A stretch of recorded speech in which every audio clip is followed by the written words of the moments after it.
Okay, magandang umaga sa lahat. Ako nga po pala si Binibining Mary Jane Tug. Maaari ninyo akong tawaging Binibining Jane o di kaya Binibining Tug kung saan lamang kayo komportable. At sa araw na ito, bago tayo magsimula, bago tayo dumako sa ating tatalakayin ngayong araw, simulan muna natin ito sa ating panalangin. Okay, iyuko ang kanilang mga sarili.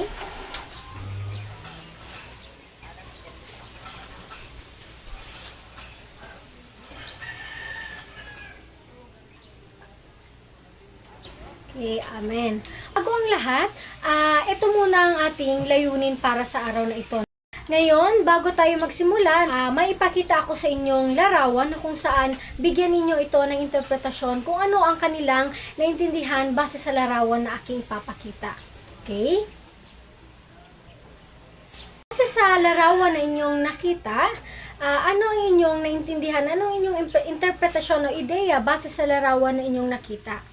Okay, magaling. Ito ay larawan na nagpapakita ng isang gender equality. So, sa tingin ninyo, base sa larawan na aking ipinakita, ano sa tingin ninyo ang ating paksang tatalakayin sa araw na ito? Okay, magaling. Ang ating tatalakayin sa araw na ito ay ang teoryang queer. Meron bang nakakaalam kung ano ang teoryang queer? Okay, wala. So, ang queer daw ay ang mga taong hindi pa tiyak o hindi pa sigurado ang kanilang sexualidad na pagkakakilanlan o ang gender. So, dito, sinasabi na ang queer ay tinuturing na isang termino ng payong para sa sinumang hindi cisgender o heterosexual.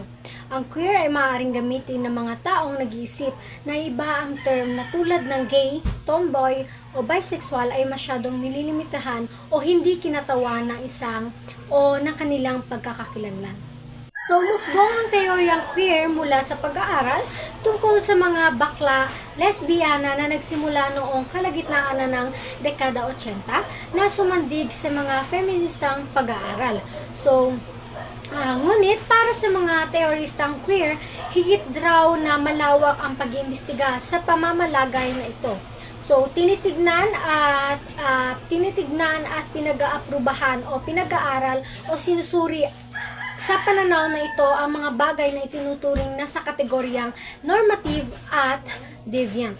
So, lalo pang sa mga gawan at na mapagkakilanlan ang sosyal na mga individual.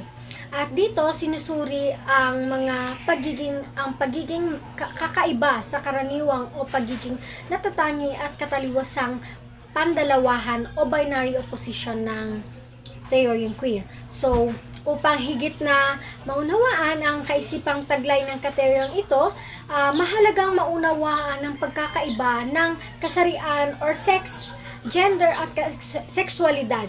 So, tumutukoy ang kasarian sa pagiging babae at lalaki ng isang individual, habang ang gender naman ay ang gawaing nagpapakita ng gawaing kilos ng isang pagkababae o pagkalalaki ng isang individual.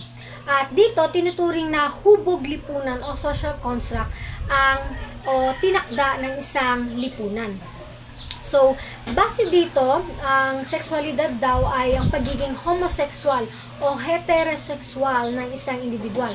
Sa teoryang queer, higit na ang pag-iimbestiga sa sexualidad o ang orientasyong sexual ng tao na itinuturing ngang hubog ng lipunan. So, mayroon tayong halimbawa ng isang akda sa teoryang queer.